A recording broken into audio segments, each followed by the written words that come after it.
जी सभी को नमस्ते। हम कक्षा आरंभ करते हैं। और कल जो हमने ये असत कार्यवाद पूर्ण कर लिया था। असत कार्यवाद जो सिद्धांत था हमारा न्याय का, थोड़ा बहुत वैशेषिक से मिलता जुलता है, तो उसको हमने पूरा कर लिया है। इसके बाद हमारा जो विषय है वह है पीठरपाकवाद और पीलूपाकवाद। पीठरपाकवाद न्याय वैशेषिक से जुड़ा है, पीलूपाकवाद भी न्याय वैशेषिक से जुड़ा है, और दोनों विषय भी आपस में जुड़े हुए हैं। तो इसके लिए अभी एक PDF देखी है, पर वो डाउनलोड नहीं हो पाई है, तो उसमें थोड़ा विलम्ब लग रहा है। तब तक ऐसा विचार है कि हम ये जो वैशेषिक दर्शन है, वैशेषिक दर्शन में जो एक हमारा पाठ्यक्रम में है पदार्थ और प्रमाण, तो पहले पदार्थ के विषय में हम पढ़े लेते हैं। 1-2 दिन में पदार्थ पूरे हो जाएंगे, तो फिर हम आगे प्रमाण पढ़ के पीलूपाकवाद के साथ में पीठरपाकवाद दोनों एक साथ पढ़ लेंगे, दोनों सिद्धांतों को। तो अभी न्याय दर्शन का जो हमारा पीठरपाकवाद है वो छूटा हुआ है, तो इसके लिए आप ध्यान रखें, हमें भी ध्यान है, इसको हम बाद में एक साथ में करेंगे। तो अभी का जो विषय है वो हमारा वैशेषिक दर्शन, और वैशेषिक दर्शन पढ़ने का सबसे प्रामाणिक ग्रंथ है वो तर्क संग्रह है। यूँ तो बहुत सारे हैं, वैशेषिक सूत्र है, वैशेषिक सूत्र के अलावा वैशेषिक सूत्र की अच्छी व्याख्या सभी ये जो आवश्यक पाठ्यक्रम की तर्क संग्रह में देखने को मिलती है। जैसे तर्क भाषा न्याय दर्शन का है, तर्क भाषा जो ग्रंथ था वह न्याय दर्शन का था, और इसके जो रचयिता थे वो केशव मिश्र। और तर्क संग्रह के हैं अन्नम भट्ट, ये हम पहले भी पढ़ चुके। अन्नम भट्ट इन्होंने तर्क संग्रह लिखा है। तो अब यहाँ से हम शुरुआत करते कि तर्क संग्रह, पहले तो मंगलाचरण पढ़ते हैं, मंगलाचरण के बाद हम सीधे पदार्थों के विषय में प्रवेश करेंगे। पदार्थों का विषय क्या है, कितने पदार्थ होते हैं, और वैशेषिक दर्शन से किस प्रकार से ये संबंधित हैं। तो सबसे पहले जो मंगलाचरण है उसका हम पाठ करते हैं कि निधाय हृदि विश्वेश्वम विधाय गुरुवंदनम वालानां सुखबोधाय क्रियते तर्क संग्रह। तो निधाय हृदि विश्वेशम यहाँ पे संधि है, विश्वधन ईशम,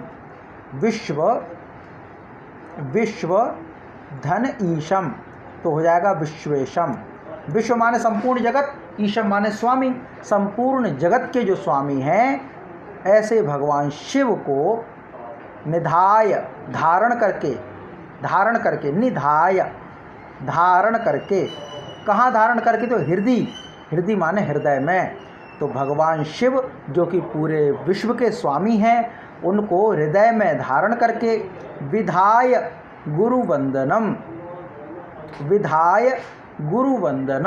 गुरु की वंदना करके। तो 2 काम कर लिए। पहले काम क्या किया, विश्वेशम हृदय निधाय, विश्वेशम को हृदय में धारण करके, और गुरुवंदनम विधाय, गुरु की वंदना करके। चलिए 2 काम कर लिए। अब क्या कर रहे हैं, तो अब कहते हैं कि बाला नाम सुखबोधाय क्रियते तर्क संग्रह। तो ईश्वर माने भगवान शिव का भगवान शिव को हृदय में धारण करके, गुरु जी की वंदना करके तर्क संग्रह करते हैं। क्रियते तर्क संग्रह, की जा रही है तर्क संग्रह की रचना। क्यों की जा रही है, कारण क्या है करने का, तो उसका कारण बताते हैं कि बाला नाम सुखबोधाय,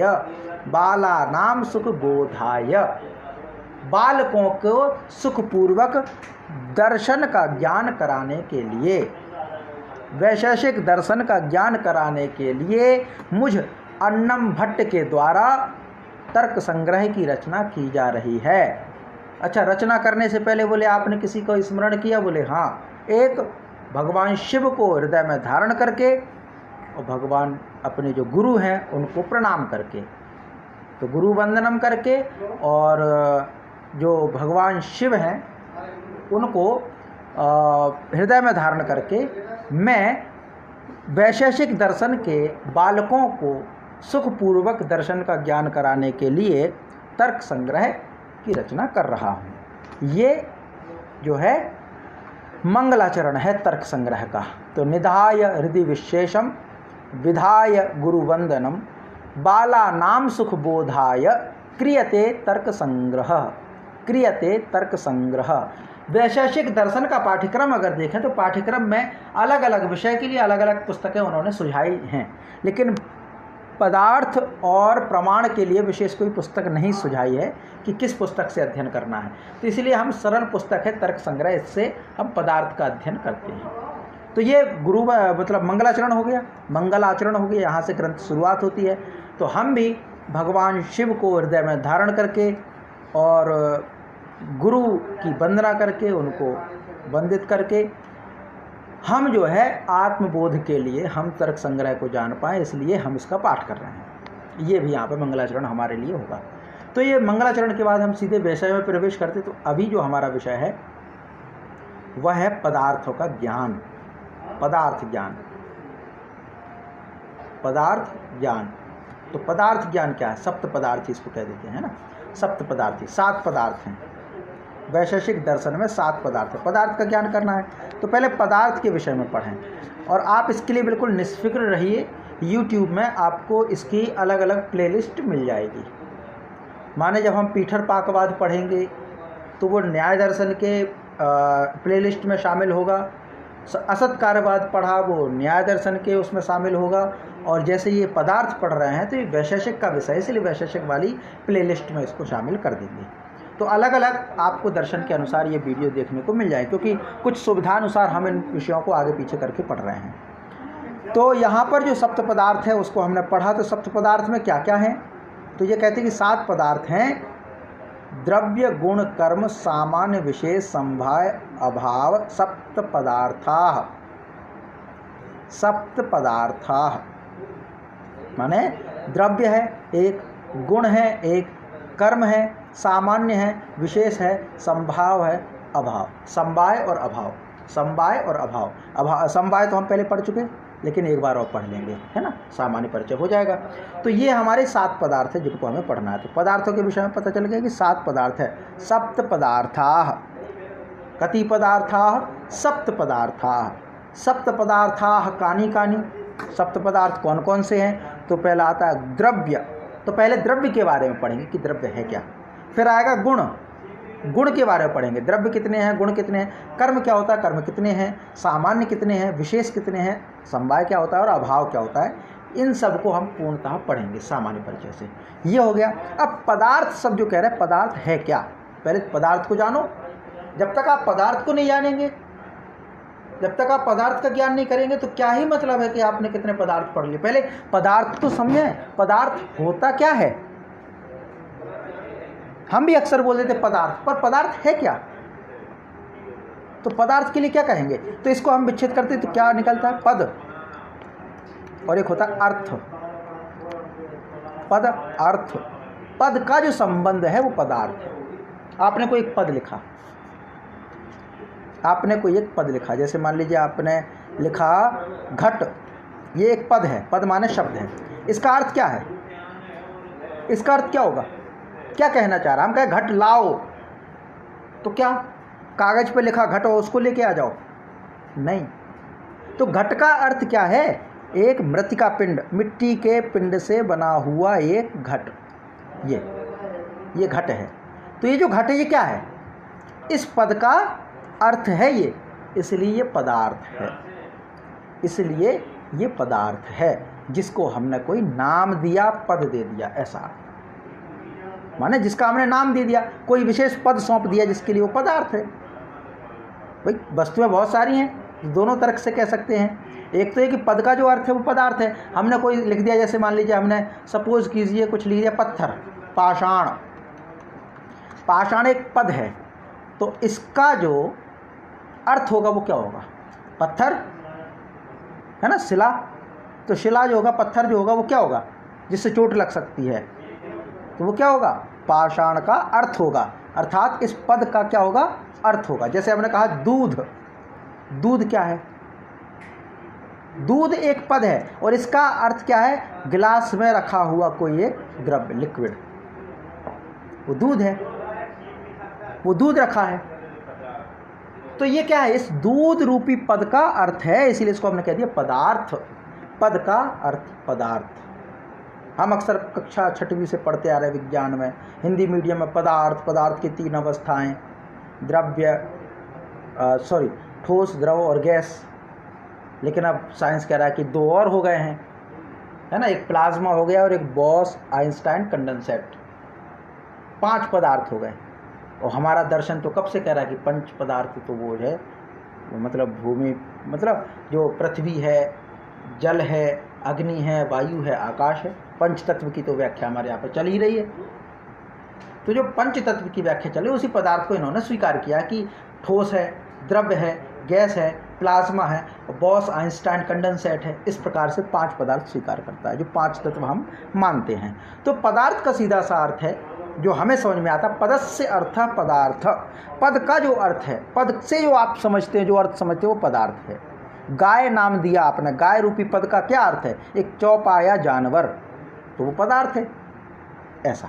तो पदस्य अर्थ पदार्थ। इस प्रकार कोई भी, अब ये उल्टी व्याख्या दे रहे हैं, उल्टी मतलब दूसरे तरह से, गलत नहीं है, उल्टी मतलब गलत नहीं है, दूसरी तरफ से व्याख्या। वो क्या कहते हैं कि कोई भी इंद्रिय ग्राह्य विषय, इंद्रिय ग्राह्य विषय, इंद्रिय माने वो ज्ञान इंद्रिय द्वारा ग्रहण किया जा सके, कर्म इंद्रिय ग्रहण नहीं करती है, ज्ञान इंद्रिय ग्रहण करती है। तो जब भी कोई इंद्रिय ग्राह्य विषय, माने आँख उसको देख सके, कान उसको सुन सके, त्वचा जिसको स्पर्श कर सके, नासिका जिसको सूंघ सके, और जीभ जिसके रस को पता कर सके, वो सब क्या है, पदार्थ है।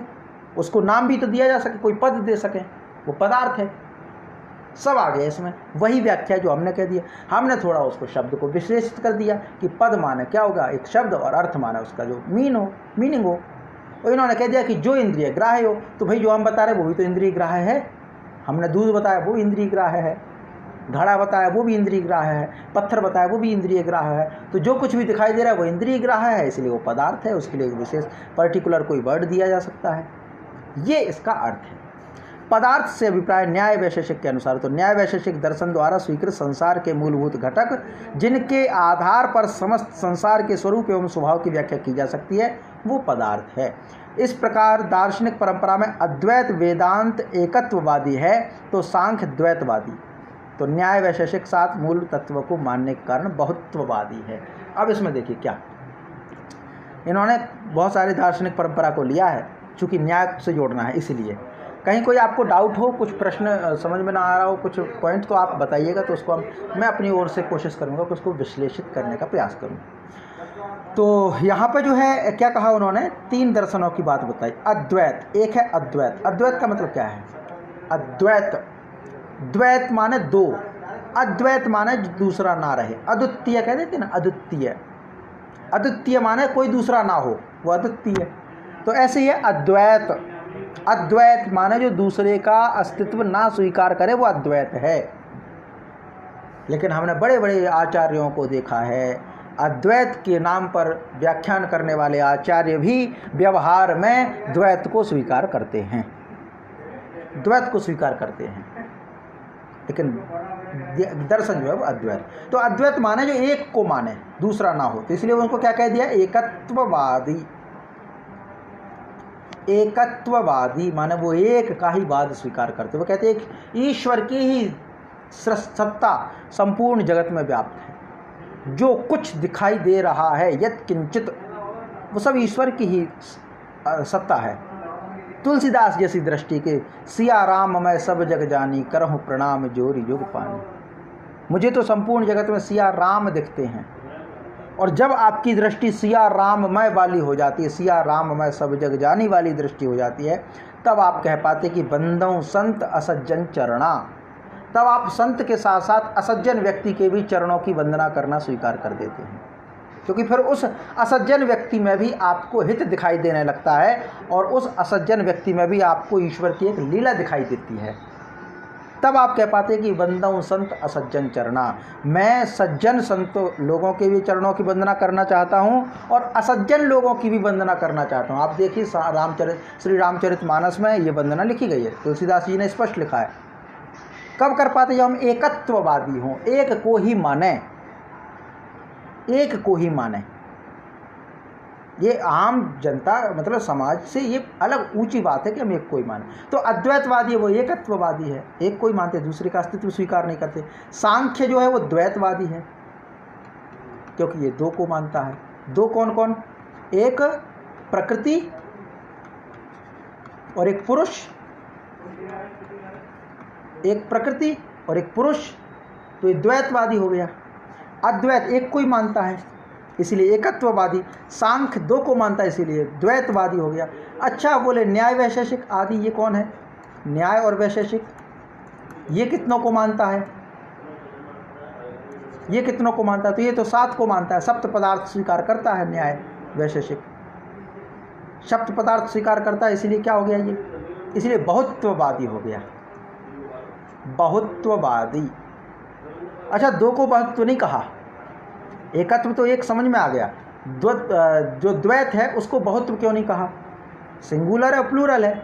वो इसलिए नहीं कहा क्योंकि संस्कृत में वचन 3 होते हैं, एक वचन, द्विवचन और बहुवचन। तो यहाँ पर भी वही माना कि एकत्व माने एक वचन, द्वैत माने द्विवचन और 2 से अधिक हो तो बहुत्व बहुवचन। इस प्रकार से पूरा ये हो गया। तो ये है। आगे तो अन्नम भट्ट ने जो तर्क संग्रह लिखा, अन्नम भट्ट ने खुद के ही ग्रंथ पर एक टीका भी लिखी जिसको हमने कह दिया दीपिका टीका। अन्नम भट्ट ने लिखी तर्क संग्रह पर दीपिका टीका। और इसमें पदार्थ का लक्षण क्या दिया उन्होंने? पदार्थ के बारे में क्या कहते हैं इसको थोड़ा हम पढ़ते हैं। पदार्थ का इसलिए विषय ताकि आप लिखेंगे, कहीं पढ़ेंगे, जानेंगे तो एक अच्छे से एक्सप्लेनेशन आपको मिल पाए।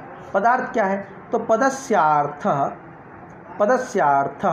पदार्थ, पदस्यार्थ पदार्थ, पद का जो अर्थ है वो पदार्थ है, पद का जो अर्थ है वो पदार्थ है। पद का अर्थ है, सॉरी क्या हो रहा है,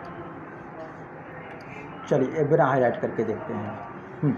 पदस्य अर्थ, पदस्य अर्थ पदार्थ, पद का जो अर्थ है पदार्थ है। इति व्युत्पत्त्या, इस व्युत्पत्ति के आधार पर अविधेयत्वम पदार्थ सामान्य लक्षणम, यहाँ अविधेय से तात्पर्य जिसका नाम दिया जा सके। अविधेय उस व्याख्या को मत भूलिए, हम एक शब्द की एक अलग एक्सप्लेनेशन देने का प्रयास करते, सॉरी अभिलेख लिखिए, अविधेय। अविधेय, अविधेय क्या है? अविधेय, अविधेय माने जिसकी अविधान हो सके, अविधान के योग्य हो वो अविधेय। अविधान माने संज्ञा, संज्ञा माने जिसको कोई नाम दिया जा सके, हाँ जिसको जाना जा सके। अविधान संज्ञा दिया जा सके, जिसको जाना जा सके, जिसको कोई नाम दिया जा सके। संसार में ऐसी कोई वस्तु या पद नहीं है जिसका कोई नाम ना दिया जा सके। अगर संसार में है, संसार में है तो उसका नाम तो है, तो पदार्थ के अंतर्गत आ ही जाएगी। इति व्युत्पत्ति अविधेयत्वम पदार्थ सामान्य लक्षणम, अविधेयत्व पदार्थ का सामान्य लक्षण है। अविधेयत्व माने उसका ज्ञान होना, उसको जानना। तो किसी भी पदार्थ का पहला लक्षण क्या है कि उसको हम जान सकते हैं, ये पदार्थ का पहला लक्षण है। अब आगे आता है शिवादित्य क्या कहते हैं सप्त पदार्थी में। सप्त पदार्थी के भी कोई विषय हमारे उसमें लगे हुए हैं, सप्त पदार्थी से भी कुछ विषय हमें पढ़ना है। सप्त पदार्थी में क्या कहते हैं? प्रमिति विषया पदार्थाः, अर्थात जो कुछ भी ज्ञान का विषय होता है वो पदार्थ है, ये कहते हैं सप्त पदार्थी में, पदार्थ के विषय में, है ना। पदार्थ के विषय में क्या कहते हैं कि प्रमिति विषया पदार्थ। प्रमिति माने ज्ञान, विषय माने ज्ञान, विषय, ज्ञान के जो विषय है वो पदार्थ हैं, ज्ञान के जो विषय हैं वो पदार्थ माने जाते हैं। तो ये पदार्थ हो गया। अब इतना पूरा होने के बाद, पदार्थ का पूरा ये होने के बाद अब आगे पढ़ते हैं। पदार्थ 7 प्रकार के हैं, पदार्थ सप्त पदार्थ हैं। सप्त पदार्थ कौन कौन से हैं? तो इसको हम नाम पहले ही पढ़ चुके कि द्रव्य यानी सब्सटेंस, गुण यानी क्वालिटी, कर्म माने एक्शन, सामान्य माने यूनिवर्सल और विशेष पर्टिकुलरली, हाँ नहीं पर्टिकुलरिटी, हाँ। और फिर है समवाय, समवाय माने इनहेरेंस और अभाव माने नॉन एक्सिस्टेंस। ये है पूरे 7 पदार्थ, इनके बारे में हमें पढ़ना है। सातों के बारे में पढ़ना है, सामान्य परिचय पढ़ना है, साथ इतना डीप जा करके नहीं पढ़ना, पर सामान्य रूप से हमें इसके बारे में पढ़ना ही चाहिए। तो ये सब हैं, इसलिए ज़्यादा उसमें ना आगे बढ़ते हुए एक महत्वपूर्ण विषय जो इसमें कहा गया है कि वैशेषिक दर्शन के समान तंत्र और न्याय दर्शन में, वैशेषिक दर्शन का समान तंत्र और न्याय दर्शन के तार्किक प्रक्रिया की दृष्टि से, न्याय दर्शन में तार्किक प्रक्रिया और वैशेषिक दर्शन में समान तंत्र, इस दृष्टि से 16 पदार्थ बताए गए हैं, जिसमें प्रमाण, प्रमेय, संशय, प्रयोजन, दृष्टांत और दृष्टांत के बाद सिद्धांत, अवयव, तर्क, निर्णय, वाद, जल्प, वितंडा, हेत्वाभास, छल, जाति, निग्रह स्थान, ये सभी 16 पदार्थ न्याय मानता है, वैशेषिक 7 पदार्थ मानता है। इतना अंतर है, ठीक है, इतना अंतर इसमें है। तो इन न्याय दर्शन के इन 16 पदार्थों को वैशेषिक के 7 पदार्थों के अंतर्भूत माना है। माने न्याय के जो ये 16 पदार्थ हैं ना, न्याय के जो ये 16 पदार्थ हैं वो वैशेषिक के 7 पदार्थों में अंतर्भूत हैं, 7 पदार्थों में हैं। माने 16 को उन्होंने 7 में समेट दिया। अब वो क्या है हम आगे आगे पढ़ते हैं। तो यहाँ तक का पूरा विषय हमारा हो गया। अब पहला पदार्थ का प्रथम पदार्थ है ना, प्रथम पदार्थ वैशेषिक दर्शन का प्रथम पदार्थ वो है द्रव्य। द्रव्य को हम पढ़ते हैं, द्रव्य क्या है आप समझते चलिए द्रव्य को। द्रव्य क्या है? तो द्रव्य के विषय में कहते हैं कि द्रव्य, तर्क संग्रह में द्रव्य का कोई विशेष लक्षण नहीं है, किंतु अन्नम भट्ट ने तर्क संग्रह की दीपिका टीका में द्रव्य का लक्षण कहा है। माने वैशेषिक सूत्र में तो नहीं है, तर्क संग्रह में तो नहीं है, पर अन्नम भट्ट ने उसमें विशेष लक्षण दिया है। वो लक्षण क्या है कि द्रव्यत्व जातिमत्वम गुणवत्वम व द्रव्य सामान्य लक्षणम। माने द्रव्य का सामान्य लक्षण क्या है कि द्रवत्व जाति उसकी द्रव्य की जाति से युक्त है, गुणवान होता है। माने एक तो द्रवत्व जाति होती है उसकी और एक गुणवत होता है।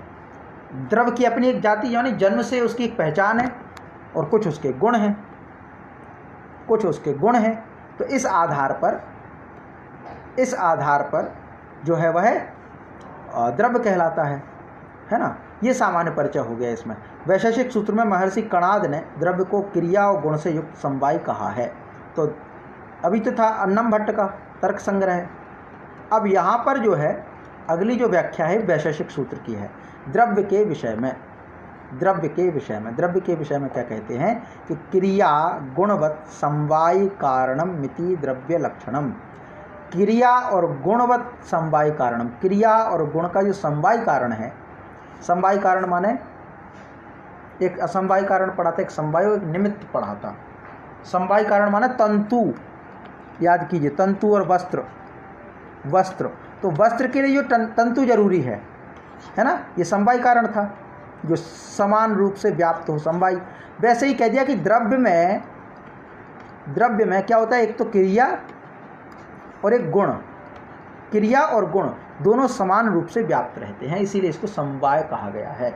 वैशेषिक दर्शन का जो सूत्र है वो कहता है क्रिया गुणवत् समवाय कारणम इति द्रव्य लक्षणम। क्रिया और गुणवत् जो समवाय लक्षण है, समवाय कारण है, वह द्रव्य लक्षण कहा गया है। ठीक है। अब इस प्रकार द्रव्य की कुल 4 परिभाषाएं हो गई हैं। एक क्रियावत द्रव्यम, माने क्रिया यानी कर्म, कर्मों का आश्रय है द्रव्य कर्मों का आश्रय है। गुणवत द्रव्यम, माने गुण का आश्रय द्रव्य है। और द्रवत्व जातिमत्वम द्रवम, माने द्रवत्व जाति से युक्त जो है वो द्रव्य है। समवाय कारणम द्रवम, माने ये समवाय कारण भी है। समवाय कारण माने जिसके बिना दूसरे का अस्तित्व ना रहे, है ना। तो ये पूरा हो गया इतना।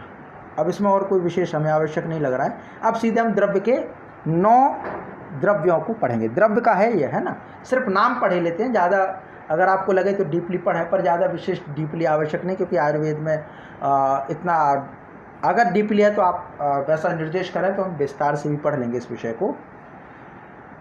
तो ये जो द्रव्य के 9 लक्षण, अभी तक हमने क्या टेबल पढ़ी, अभी तक हमने पदार्थ पढ़ा। आप ध्यान से देखिए, सबसे पहले यहाँ पे है पदार्थ, और पदार्थ की जो विशेषता है, पहले है द्रव्य, दूसरा है गुण। तो अभी गुण तक नहीं पहुँचे, द्रव्य है और द्रव्य के ही 9 भेद हैं, उन 9 भेदों को हम पढ़ रहे हैं, गुण तक नहीं पहुँचे हैं। गुण कर्म विशेष समवाय अभाव, इस प्रकार से 7 पदार्थ पूरे पड़ेंगे। तो द्रव्य कितने हैं? बोले 9 द्रव्य हैं। कितने हैं द्रव्य? 9 द्रव्य हैं।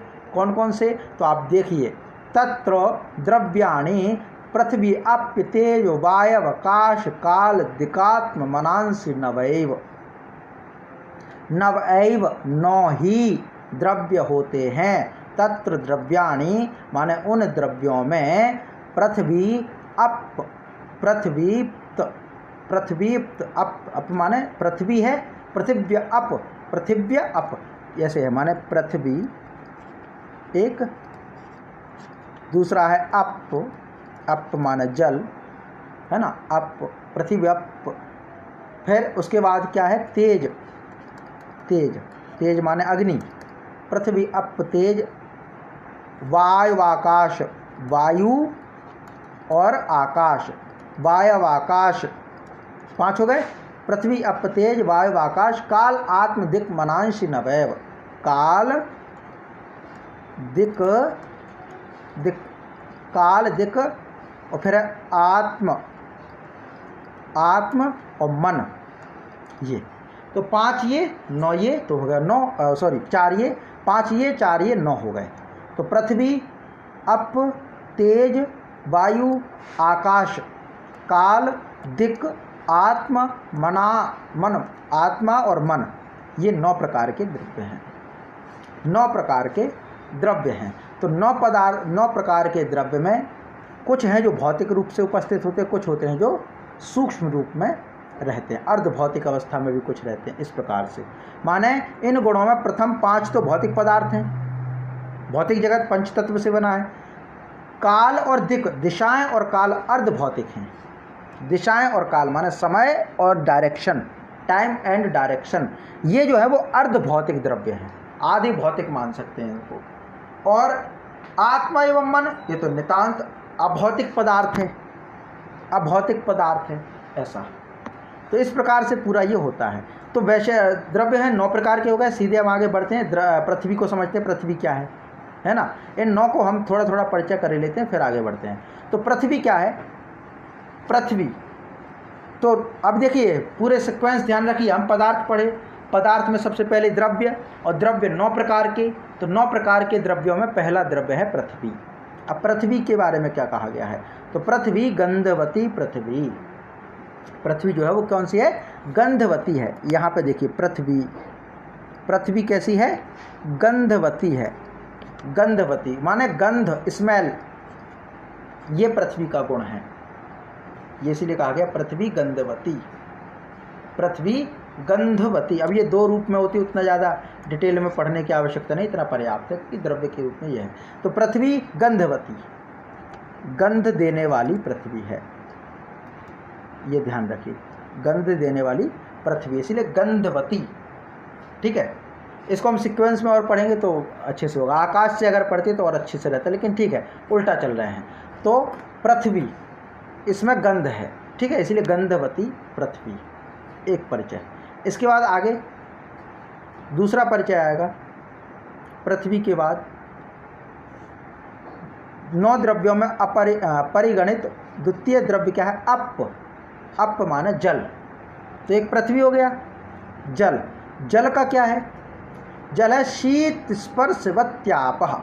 शीत स्पर्शवत्यापः, इसका स्पर्श कैसा होता है? शीत स्पर्श। शीत माने ठंडा, शीत स्पर्श जिसका हो उसको हम क्या कहेंगे? उसको हम जल कहेंगे, उसको हम जल कहेंगे, शीत स्पर्श वाला। तो पृथ्वी थी गंध वाली, पृथ्वी थी गंध वाली। अब आप देखिए जो पृथ्वी से जुड़ा है उसमें गंध है, और जो पृथ्वी में नहीं जुड़ा उसमें गंध नहीं है। पानी में गंध है? नहीं है। आग में गंध है? नहीं है। आग में गंध आ रही किसकी? ऐसे पदार्थ की जो पृथ्वी से लेकर के आपने डाला, इसलिए उसमें गंध है, वरना अग्नि में गंध नहीं है। वायु में भी गंध नहीं है। वो तो वायु में गंध तब हो जाती है जब आप धूप लगा देते हैं, और धूप का जो मटेरियल है वो पृथ्वी से आया है। वायु में गंध नहीं है। आकाश में भी गंध नहीं है, आकाश में गंध नहीं है ना। आकाश में गंध नहीं है, गंध है पृथ्वी में। पृथ्वी के बिना उसका कोई विशेष महत्व नहीं है। तो जितने पदार्थ पृथ्वी से जुड़े, जितने भी पदार्थ पृथ्वी से जुड़े हैं वो सभी गंधवत हैं। आप देखिए जो भी भोज्य पदार्थ हैं सब में गंध है। खीरे ककड़ी में गंध है, खरबूजे में गंध है, तरबूज में गंध है, जल भी है यद्यपि पर गंध है। फूल हैं उनमें गंध है, पदार्थ हैं उनमें सब में गंध है। वो गंध कहाँ से आई? पृथ्वी से, पृथ्वी से गंध आई इसीलिए। अब इसमें देखिए शीत स्पर्श, शीत माने ठंडा स्पर्श जिसका हो वो जल है। ठंडा स्पर्श जिसमें, इसको रस भी कह देते हैं ना, रस, रसात्मक माने इसमें स्वाद है, ठीक है।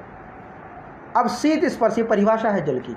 शीत स्पर्श, ठंडा स्पर्श जिसका हो वो जल है। लेकिन जल का जो गुण है वो शीत स्पर्श मात्र नहीं है, शीत स्पर्श के साथ साथ वो रस युक्त है, रस युक्त है, रस ग्राहक है ना ये। आगे तो ये हो गया शीत स्पर्श। फिर आता है तेज, तेज, तेज। तो अब देखिए जल में गंध नहीं थी, गंध पृथ्वी में थी, है ना। जल में गंध नहीं है। अब जल में क्या है? रस है और शीत है। लेकिन तेज जो है, तेज माने अग्नि, अग्नि कैसा है? उष्ण स्पर्श वाली, उष्ण स्पर्श वाली। तो यहाँ पे शीत नहीं है, यहाँ पे शीत नहीं है ना, उष्ण है यानी गर्माहट है, गर्म स्पर्श वाला जो है वो क्या है? तेज है, गर्म जो है वो तेज है, ठीक है। ये पूरा हो गया। तेज माना उष्ण स्पर्शवत तेजः, उष्ण स्पर्शवत तेजः, गर्म स्पर्श जिसका है वो तेज है, वो तेज है गर्म स्पर्श वाला, ठीक है। अब इसके अपने अलग अलग भेद हो गए हैं पूरे, है ना, किसकी कौन कौन सी अग्नि है, इस प्रकार से। अब आगे बढ़ते हैं। तेज के बाद, है ना, तेज के बाद चतुर्थ द्रव्य आता है, वो है वायु। तो 9 द्रव्यों में चतुर्थ द्रव्य है वायु। वायु क्या है? रूप रहित, रूप रहित स्पर्शवान वायु, स्पर्शवान। अब देखिए वायु कैसी है? स्पर्श वाली है, स्पर्श वाली है माने वायु का स्पर्श होगा। अब वायु ठंडी भी हो सकती, गर्म भी हो सकती है, लेकिन वो ठंडी अगर है तो जल का प्रकोप है, जल के कारण, और अगर गर्म है तो तेज के कारण। भाई वायु का अपना ना ठंडी ना गर्म, वायु तो वायु स्पर्श वाली है, लेकिन वो ठंडी गर्म जल और अग्नि के कारण होती है। तो यहाँ पे एक और परिभाषा दे दी, आप कन्फ्यूजन ना है तो एक परिभाषा क्या दे दी इन्होंने कि रूप रहित स्पर्शम। भाई जल जो है, जल का एक विशेष रूप है, शीत स्पर्श है, शीत स्पर्श तो है लेकिन इसका एक विशेष रूप है। भले वो अपने पात्र के अनुसार बदल जाए पर है तो रूप, उसके रूप को हम देख सकते हैं, जल के रूप को हम देख सकते हैं, इसलिए वो रूपवान है। अच्छा अग्नि, अग्नि, अग्नि का भी रूप है, अग्नि का रूप है, स्पर्श भी है, तो इसका उष्ण स्पर्श है। तो उष्ण स्पर्श शीत स्पर्श से मतलब नहीं है, बोले इन सब का रूप है, वायु का रूप नहीं, इसलिए कहा गया रूप रहित स्पर्शवान। रूप से तो रहित है लेकिन स्पर्श से युक्त है, ऐसी वायु है। तो इसलिए वायु का गुण है स्पर्श, वायु का गुण है स्पर्श। पृथ्वी का गुण था गंध, जल का गुण था रस, रस माने स्वाद, स्वाद जो होता है ना, और अग्नि माना तेज, यानी रूप भी कह सकते हैं। अग्नि का एक गुण है रूप, अग्नि की आकृति है रूप। तो रूप हो गया अग्नि का, जल का हो गया रस, पृथ्वी का हो गया गंध, वायु का हो गया स्पर्श। वो पूरा सीक्वेंस चला, रूप रस गंध स्पर्श, है ना, तो पूरा ये चल रहा है। तो इतना हो गया शब्द स्पर्श रूप रस गंध, ऐसा है ना। तो अब इतना हो गया। अब इसके बाद और क्या है? इसमें वायु का भेद है तो पंचवायु भी इसी में शामिल हो जाएंगे। अब इसमें जो है अंतिम, पंचम जो है, अंतिम तो नहीं पंचम है, भौतिक पदार्थों में अंतिम है। तो पंचम है वो क्या है? आकाश। आकाश, आकाश का क्या है? तो शब्द गुणा, गुण का, शब्द गुणम आकाशम, शब्द गुणकम आकाशम, शब्द गुणकम आकाशम। शब्द गुण से युक्त जो है, शब्द जिसमें हो वो आकाश है, शब्द से युक्त है वो आकाश है। ये पूरा यहाँ पे तो पंच तत्व हमारे पूरे हो गए। शब्द आखिरी है ना, वायु में भी शब्द होता है ना। अब यहाँ पे आप देखिए हमने क्या क्या पढ़ा? पृथ्वी, इनको थोड़ा हम याद करने के लिए कुछ ट्रिक बनाते हैं। पृथ्वी, और इसके बाद क्या पढ़ा? अप, अप माना जल, अप, फिर आया तेज, तेज तो पृथ्वी, अप, तेज, वायु और आकाश, और आकाश। तो पृथ्वी का गुण क्या था? गंध। पृथ्वी का था गंध। जल का क्या था? रस। और फिर तेज का मतलब क्या था? रूप। वायु का मतलब क्या था? स्पर्श। और आकाश का मतलब है शब्द। यहाँ पे लिखते हैं आकाश। आकाश का मतलब है शब्द। अब हमें ज़्यादा ज्ञान की बात नहीं पढ़ना, आप पृथ्वी को देखिए। पृथ्वी में पांचों तत्व हैं, मतलब पांचों तन्मात्राएं हैं। पृथ्वी में शब्द भी होता है, यानी ध्वनि होती है। स्पर्श भी है, पृथ्वी का स्पर्श है। पृथ्वी पर जो कुछ है उसका रूप है, बोले है। पृथ्वी पर जो कुछ है उसका रस है, माने स्वाद है। पृथ्वी में जो कुछ है वो गंध है, माने पृथ्वी से जुड़े हुए जो पदार्थ हैं वो पंच तन्मात्राओं से युक्त हैं। पृथ्वी से जुड़े हुए जो पदार्थ हैं या पृथ्वी है वो पंच तन्मात्राओं से युक्त है, माने उसमें शब्द भी है, स्पर्श भी है, रूप भी है, रस भी है और गंध भी है। अब पृथ्वी को माइनस करो, पृथ्वी हट गई तो गंध हट गया, अब गंध नहीं आएगी। तो जल देखो, पानी, एक गिलास में पानी लो और देखो उसमें रस है, हम पता कर पाते ना कि मृदु जल है, कठोर जल है, खारा पानी है कि मीठा पानी है ना। और जो मिठास है वो भी रस के रूप में है। तरबूजा है उसका भी रस है तो उसमें मिठास है ना। या करेला है तो उसमें भी कड़वा चीज़ खाओ तुरंत रस बन जाता है, माने रस का संबंध सीधा जल से है, जल के साथ जुड़ा है रस, है ना, इसलिए रस भी कह दिया। अब रस को हटाएं तो रस, जल में रस भी है, जल का रूप भी है, जल का स्पर्श भी है, जल में शब्द भी है। आप देखें नदियाँ कल कल कल कल कल कल होकर के बहती हैं तो क्या है? शब्द है। तो जल में शब्द भी है, स्पर्श भी है, रूप भी है, रस भी है, लेकिन गंध नहीं है, गंध खत्म हो गया। गंध अगर जल में आ रही तो इसका मतलब पृथ्वी का कोई तत्व उसमें शामिल है, ठीक है। इसको हटा दो तो रस भी हट गया, स्वाद हट गया। अब आ जाइए तेज। तेज का मतलब क्या होता है? आकाश, सॉरी, तेज माने रूप। रूप, तेज का मतलब क्या होता है? रूप। रूप माने एक विशेष शेप, आकृति। तो जो अग्नि है उसमें रूप है। अब कौन कौन बचा? बोले स्पर्श भी है, अग्नि का स्पर्श उष्ण टाइप का होता है ना। रस नहीं होता अग्नि में, गंध नहीं होती अग्नि में, लेकिन शब्द होता है, स्पर्श होता है, रूप होता है, ठीक है। इसके बाद आया वायु, तो रूप चला गया, रूप नहीं रहेगा, रूप को हटा दो, वायु आया। तो वायु में क्या है? रूप हट गया तो रूप नहीं है, रस हट गया तो रस नहीं है, गंध हट गया तो गंध नहीं है। और फिर क्या बचा? बोले स्पर्श है वायु का और शब्द है।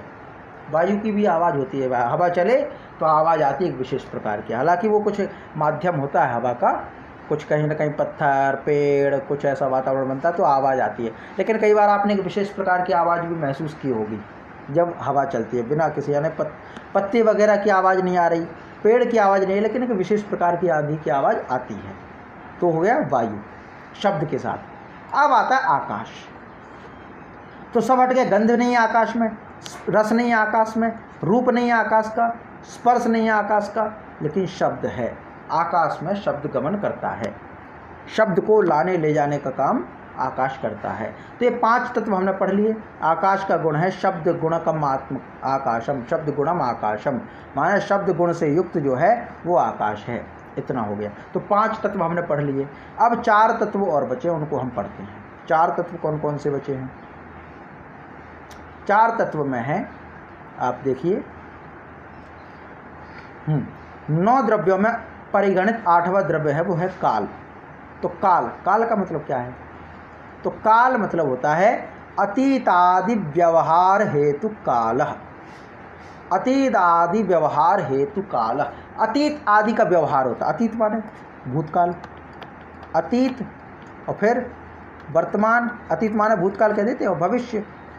तो अतीत माने जो बीत गया, व्यतीत हो गया, वो अतीत है ना। तो अतीत माने भूतकाल, वर्तमान और भविष्य, इस तरह का जो व्यवहार करा है वो काल है।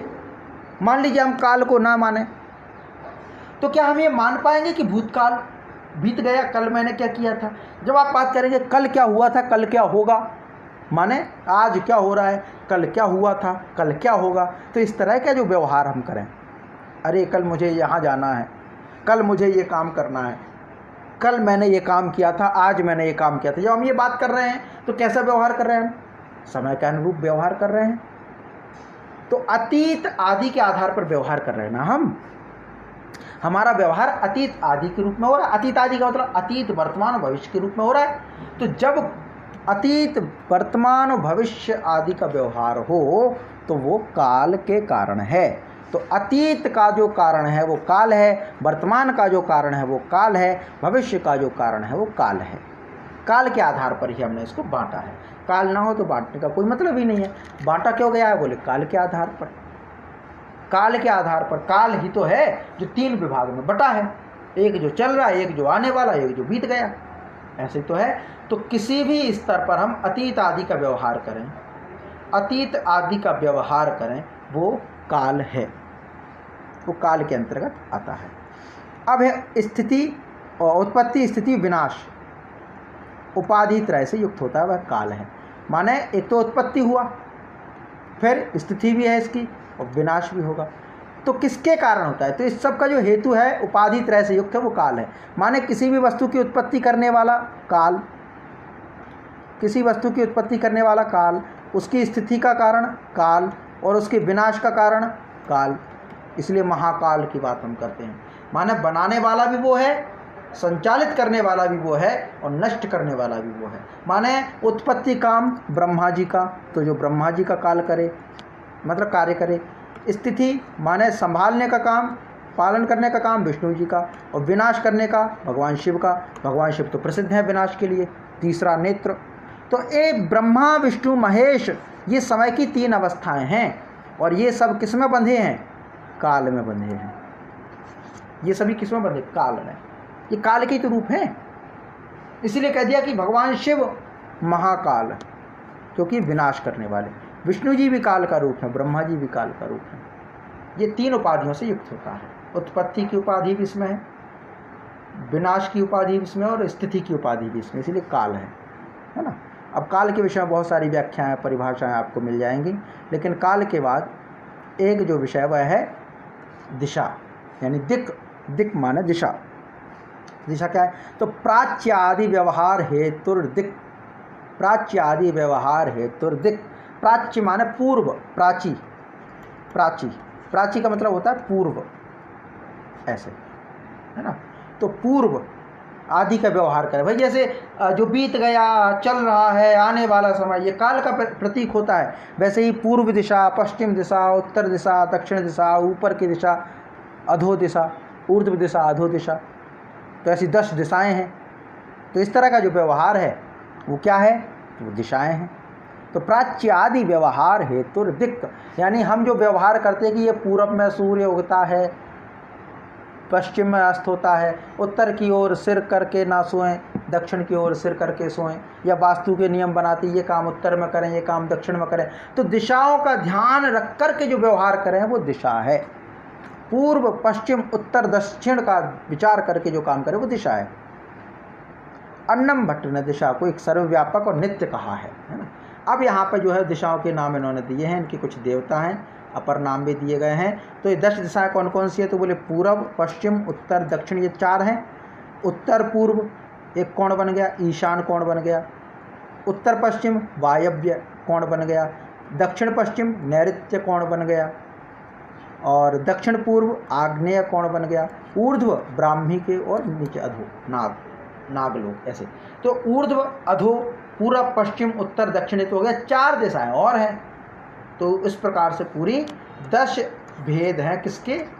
दिक्। दिक् माने दिशा, दिक् माने दिशा। दिग्गज शब्द है ना, दिग्गज। तो ऐसा गज जो 10 दिशाओं में चिंगाड़े शब्द करे वो दिशा। तो पृथ्वी, शुरू से हम देखते, पृथ्वी, जल, अग्नि, वायु, आकाश, काल, दिक्, ये पढ़ लिया हमने। पूरे कितने हो गए? 7 है ना। आत्मा और मन 2 विषय और रह गए हैं, तो पूरे 9 द्रव्य हमारे पूर्ण हो जाएंगे, है ना। तो इसमें क्या है? 9 द्रव्य हैं। तो इसमें है, ये क्या है? 8वां द्रव्य आ गया। इससे पहले है ये कौन सा द्रव्य था? सातवां, अच्छा मन कहाँ गया, मन भी एक विषय है जो भूल गए शायद। काल पांचवा है ना, ये पांचवा है आकाश, ठीक है। पांचवा के बाद छठवां काल, फिर आएगा, अच्छा हाँ ठीक है ठीक ठीक, सातवां दिक्, आठवां आत्मा, फिर आएगा मन, नवा है, नौ, थोड़ा कन्फ्यूज रहते हैं, हाँ ठीक है। तो अब है नवा है आत्मा, सॉरी आठवां है आत्मा। तो आत्मा के बारे में क्या कहा गया है, ज्ञानाधिकरण आत्मा, ज्ञान का जो अधिकरण है वो आत्मा है।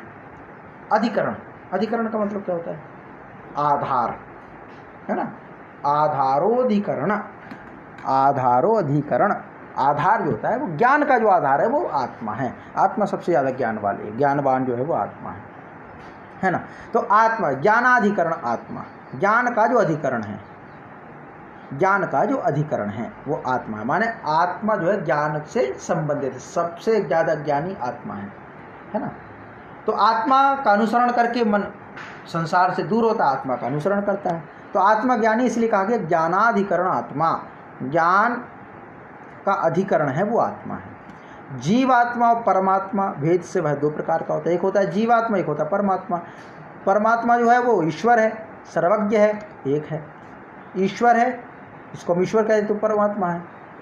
सर्वज्ञ है, सब कुछ जानने वाला है, क्या मतलब ज्ञान, ये ध्यान रखिए, सब कुछ जानने वाला है इसलिए सर्वज्ञ है, और ज्ञान का संबंध आत्मा से है ना। तो परम आत्मा, तो जो सब कुछ जानता हो परमात्मा, और एक है, ईश्वर तो एक है ना, जिसको साईं बाबा कहते थे सबका मालिक एक है ना। ईश्वर तो एक ही है, उसके विभिन्न रूप हैं, ईश्वर तो एक ही रहेगा।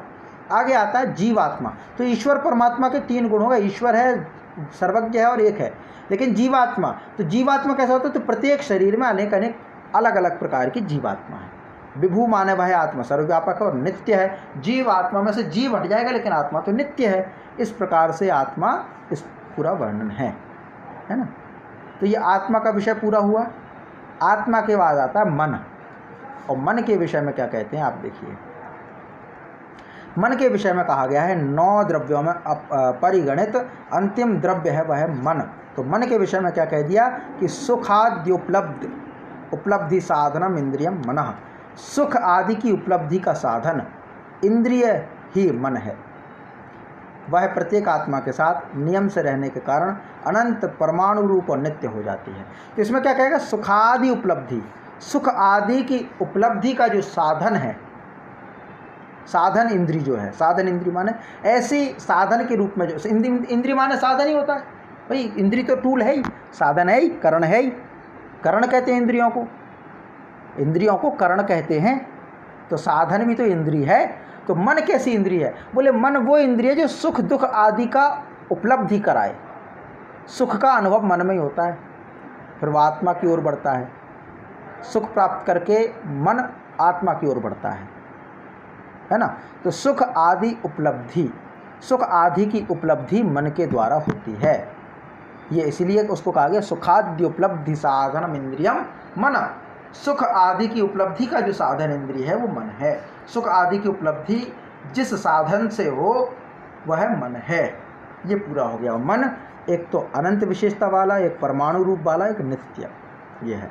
तो मन के विषय में विशेष महत्वपूर्ण तथ्य है कि वैशेषिक दर्शन में 9 द्रव्य परंपरा में मन की अंतिम अवस्था के रूप में गणना की गई, इसलिए अंतः इंद्रिय भी कहा गया। मन को अंतः इंद्रिय कहा गया है ना, अंतःकरण कहा गया है। अब विद्वानों ने मन का निर्वचन किया कैसे, तो मन्यते ज्ञायते अनेन इति मन किया है। मन्यते जो माने, ज्ञायते माने जाना जाए, अनेन माने जिसके द्वारा, वो मन है ना।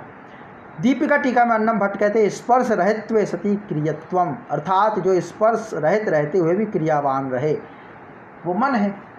वही व्यक्ति क्रियावान रहेगा तो दिखेगा, है ना, स्पर्श होगा उसका। तो स्पर्श रहित रहे वो मन है, लेकिन क्रिया करता रहे। ऐसी क्रिया जो किसी से स्पर्श ना करे। भाई हम कोई क्रिया करेंगे तो कहीं तो स्पर्श होगा हमारा, चलेंगे तो धरती से स्पर्श होगा, है ना, खाना खाएंगे तो भोजन से स्पर्श होगा, वस्तुओं से स्पर्श होगा, पानी पिएंगे तो जल से स्पर्श होगा।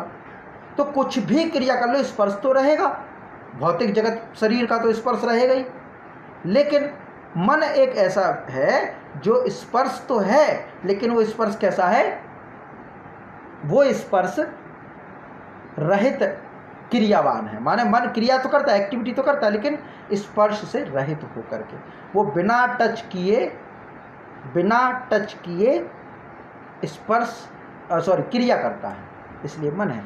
अब आगे, अन्नम भट्ट प्रत्येक शरीर के साथ आत्मा की विभिन्न स्थिति स्वीकार करते, मन को भी प्रत्येक आत्मा के साथ नियत रूप से अलग अलग स्वीकार करते। जैसी आत्मा वैसा मन को भी अलग अलग, क्योंकि अंतःकरण है ना। हमने सांख्य दर्शन में स्पष्ट बताया था कि आत्मा जब एक शरीर छोड़ करके दूसरे शरीर में प्रवेश करती है तो एक पोटली बना के ले जाती है लेखा जोखा कर्मों का। उसमें क्या होता है, उसमें मन भी होता है, उसमें चित्त भी होता है, उसमें अहंकार भी होता है, उसमें बुद्धि भी होती है। ये अंतःकरण है ना।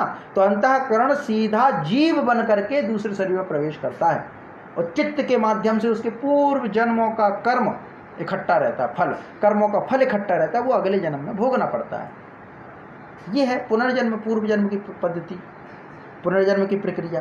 तो आत्मा तो है, लेकिन ये पूरा जो पोटली बना के रखा है ये जीव है, और ये पोटली जब आत्मा से जुड़ेगी, कर्मों के साथ जुड़ेगी, दोषों के साथ जुड़ेगी, क्रियाओं के फलों के साथ जुड़ेगी, आसक्ति के साथ जुड़ेगी, तो वो आत्मा पवित्र थी, वो जीवात्मा बन जाएगी और उसको अगले शरीर में प्रवेश करना ही पड़ता है।